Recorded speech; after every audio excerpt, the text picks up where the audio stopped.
Imagine being treated like a criminal in the one place you've dedicated your life to serving. That's exactly what happened to head librarian Sarah Johnson when a 911 call from a concerned neighbor brought two police cruisers screaming up to her library. The accusation? She was a suspicious woman who didn't belong there. But what the officers did not know was that their routine discrimination was about to be exposed in the most public way possible, thanks to a surprise visitor who was about to rewrite the entire script. For Sarah Johnson, the Elmwood Public Library was her sanctuary and her masterpiece. 5 years of tireless work had transformed it from a dusty book warehouse into the vibrant heart of the community. She knew every patron's story, from the war veteran who came for historical biographies to the single mother who relied on the free computer lab. Her crowning achievement was the after-school program that had become a lifeline for neighborhood kids. Her morning ritual was sacred. The satisfying click of the ancient lock, the familiar groan of the 100-year-old doors, the scent of knowledge and history that greeted her each day. This Tuesday started like any other. Sunlight streaming through the colorful windows, dust particles dancing in the light as she arranged a new display celebrating Black authors. Then she heard it, the distant wail of police sirens growing louder, closer, until they were right outside her door. That's when the cold realization hit. This was no ordinary morning. The library's peaceful atmosphere shattered as two squad cars disgorged their occupants. The officers entered not as public servants, but as invaders, their eyes immediately targeting Sarah like she was a threat. "Can I help you?" Sarah's voice betrayed none of the panic coursing through her veins. The senior officer cut straight to the accusation. "We have a report of a trespasser, a woman matching your description, acting suspicious and unauthorized." The word trespasser landed like a punch to the gut. "Unauthorized?" she managed, the absurdity choking her. "I'm the head librarian. This is my library." His expression remained stone. "We'll need to see proof of that."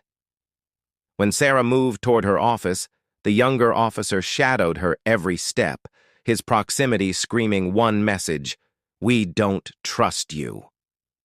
Patrons began gathering, their morning routines interrupted by the spectacle of their librarian being treated like a common criminal. The whispers started, the confused glances, each one another cut to her professional dignity.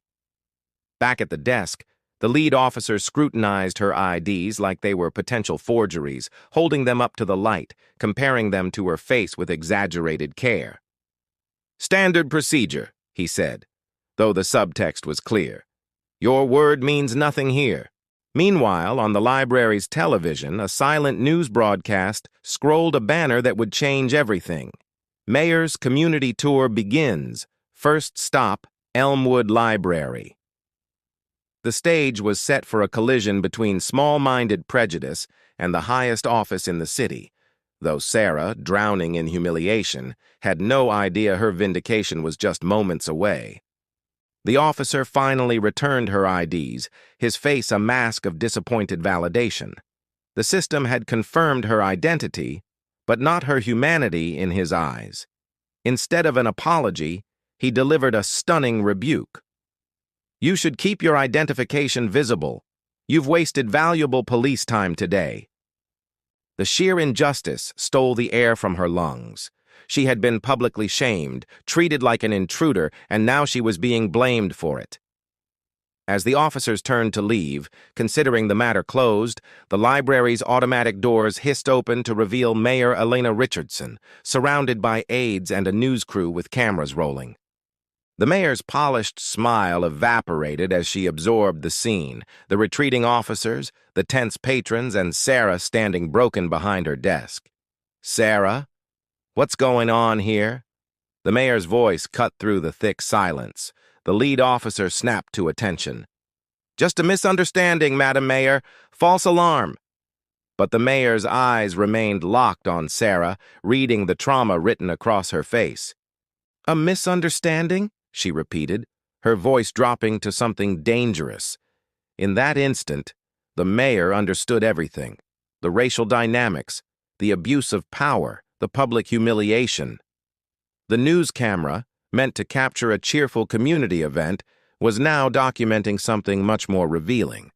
The balance of power in the room shifted irrevocably. What happened next would be talked about for years.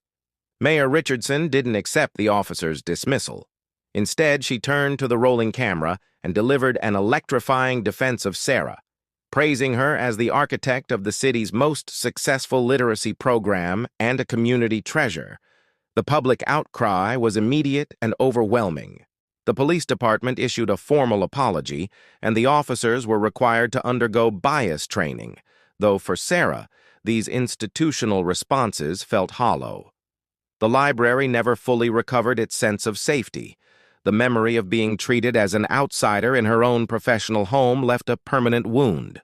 This story exposes a brutal truth: that expertise and dedication are no shield against the presumption of guilt based on skin color. It reveals how a single prejudiced call can activate an entire system designed to doubt, question, and humiliate. So we're left with a crucial question. How many other professionals are moving through their careers with this hidden burden, excelling at their jobs while carrying the knowledge that their right to occupy their own space could be challenged at any moment? True inclusion is not about diversity statistics. It's about the fundamental right to exist in your professional space without having to constantly prove you belong. The next time you witness someone's presence being questioned or their authority challenged, ask yourself, are you seeing a legitimate concern, or are you watching bias masquerading as procedure? Until we can all answer that question correctly, the work of building a truly equitable society remains desperately unfinished.